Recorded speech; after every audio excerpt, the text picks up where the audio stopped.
So last year around this time, I really started to get into some of Japan's anti-war film classics. Fires on the Plain, The Human Condition, Grave of the Fireflies. Yeah, that's a real cherry one. But I'll say that all these movies affected me in a powerful way or another. Which is the main reason, besides masochism, of why someone would go about watching movies this dark and depressing. And now I have another film to add to that list. And that is Kon Ichikawa's 1956 classic, The Burmese Harp. 水島、縦音を弾いてくれ。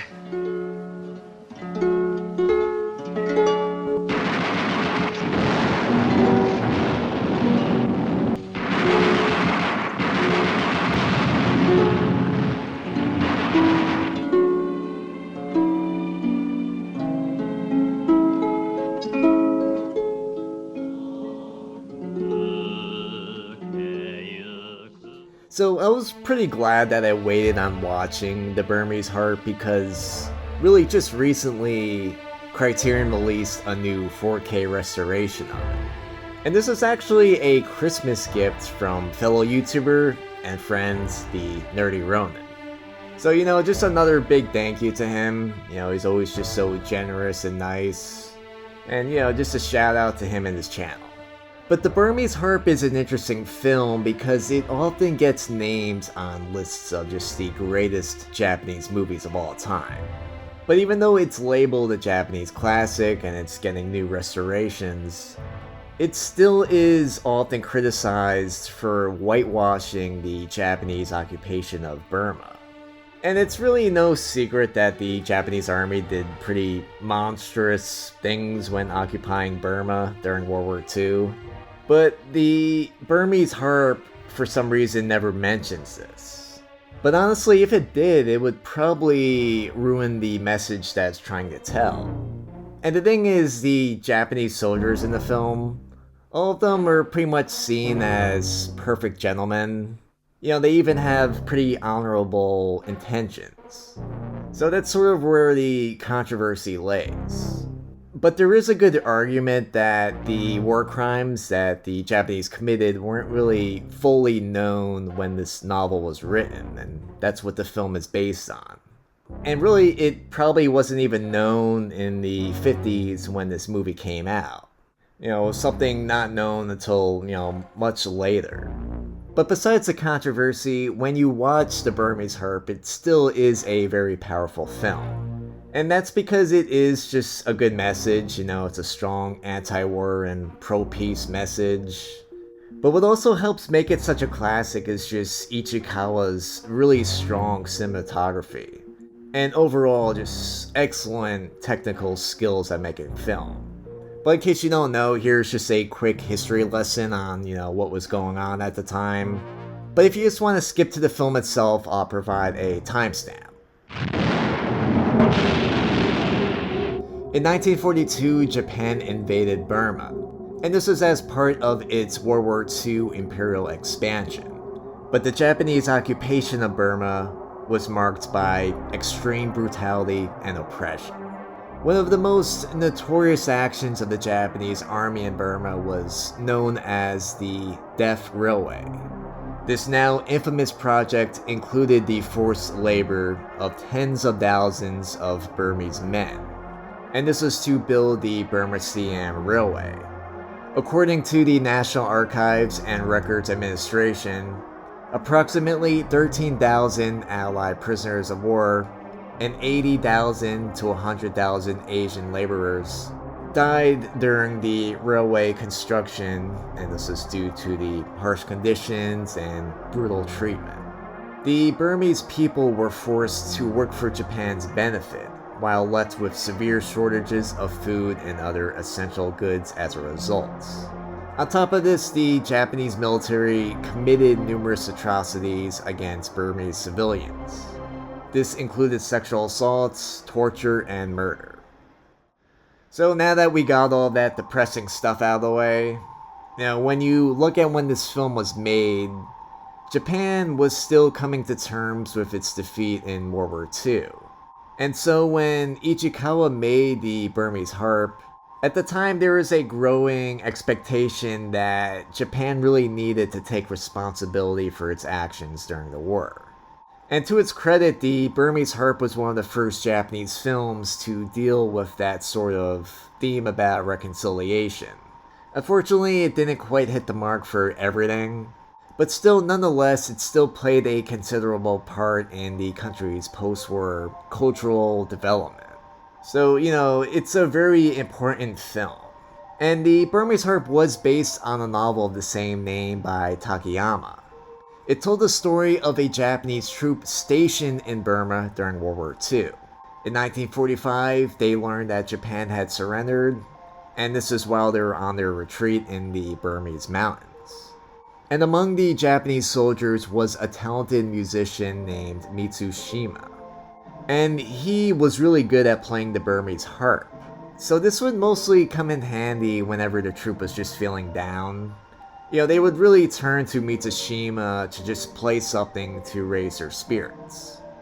But what's interesting is that this troop would communicate really with music.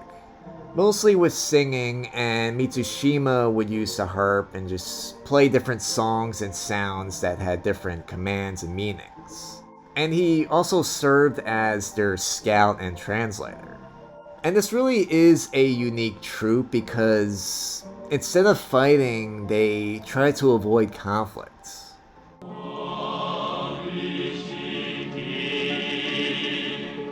Whenever there was enemies around them, instead of fighting, they'd pretend not to notice them, and actually they'd start singing instead. So, it's all, peace and love, and it is sort of hippy-dippy, but the message, still gets across well. And it is something unique that I haven't seen before in a war film.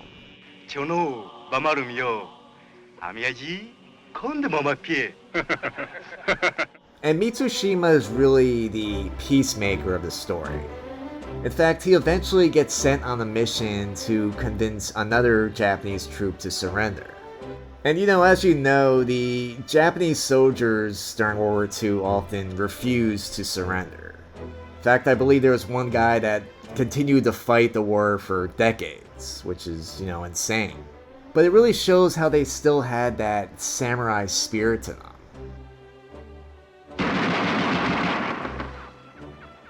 And so in the story, the Japanese soldiers are refusing to surrender when Mitsushima comes to them, and he really gives them the best argument that I've ever heard.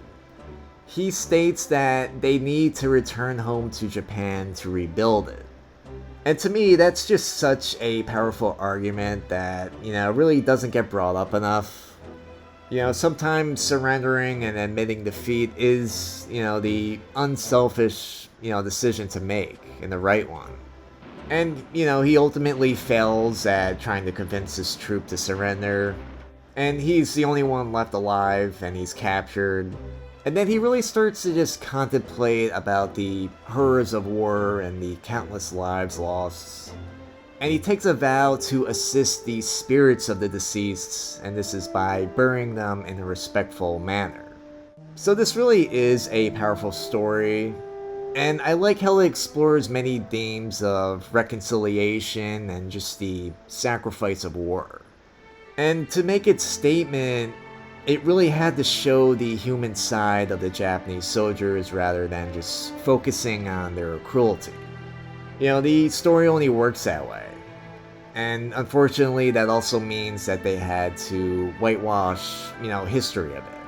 But I will say, compared to other anti-war films, this one really isn't that graphic. The worst thing you see is just a pile of, dead Japanese soldiers.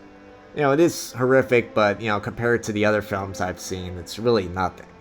If you compare it to Ichikawa's other anti-war film, Fires on the Plain, and that one actually came out a few years after this one. But Fires on the Plain is one of the most graphic and disturbing war films I've ever seen, and it deals with concepts like famine and, cannibalism. But funny enough, I still prefer Fires on the Plain because, to me, it was more effective. just with getting its anti-war message across. It really did a good job at just getting into the horrors of war. It almost became a horror movie. But I will say I do like the more lightheartedness and optimistic message of the Burmese Harp. It's also just a much more beautiful film to look at. There's just really striking shots of Buddhist temples and architecture. I kind of am a sucker of just Buddhist architecture and just, statues and with nature. And some of the landscapes in the film just have a very unworldly and foreign look to them. But this also looks foreign to Japanese and not just Western audiences. So we get sort of a relatability when we watch this. And Mitsushima overall is a great protagonist. We just watch him change and grow as a person throughout the film. It's also interesting just how different he was amongst his peers. Even from the beginning, he was always a pacifist.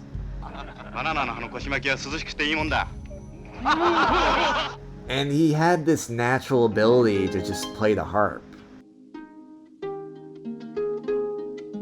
Somehow, he was able to pick up the harp and start playing it without any prior lessons. It's sort of spiritual in a way. But that's also why it makes sense that he'd be the one to realize and atone for his actions as a soldier. And this is through his interactions with the Burmese people. He learns the importance of empathy and, recognize the errors of his ways. It was also interesting how he was affected after watching a Christian funeral. That was interesting to have in a film like this. And it was really after watching this that he refused to leave Burma. And this was until all the Japanese soldiers that died were buried respectively. So there might be a Christian message, cryptically in this film. Otherwise it is just a very Buddhist story. But I will point out that this film is listed in the Vatican Film Library. So, it is interesting.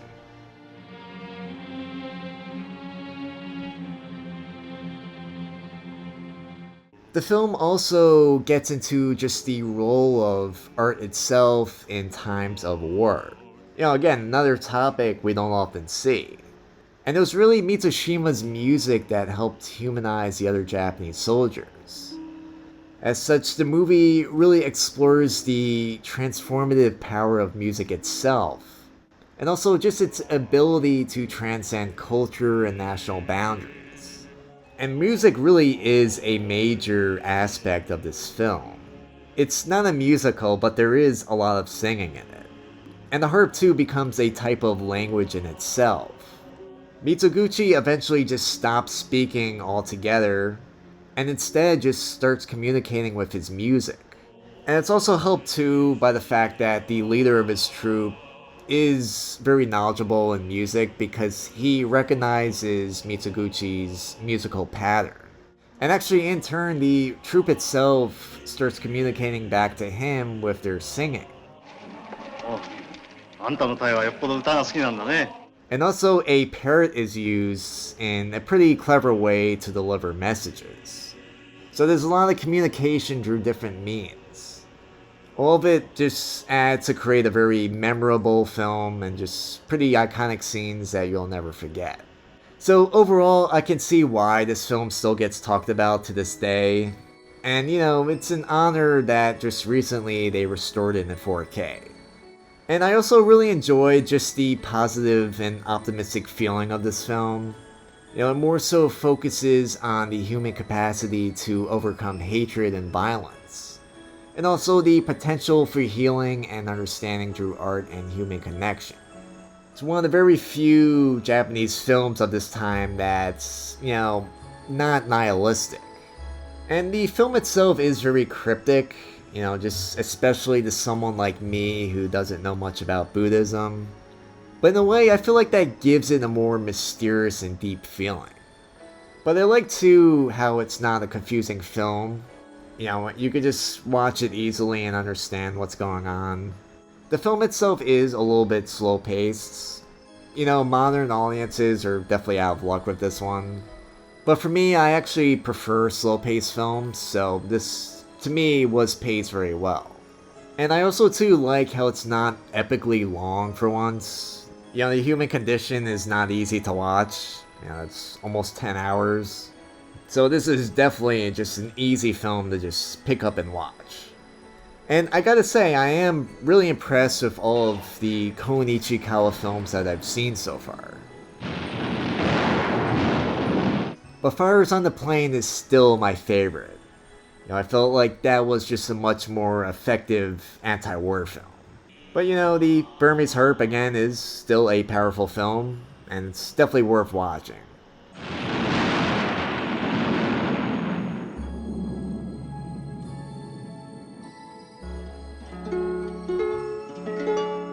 So again, you know, thank you to Nerdy Ronin for this excellent Christmas gifts. And to everyone else who's seen this film, let me know in the comments what you think of it. And also, too, what are some other good anti-war films? If you like this video, please subscribe, hit the thumbs up. If you want to support the channel, I have a Patreon. I also have a free Discord where we discuss, you know, topics like movies like this. And like always, thanks for watching.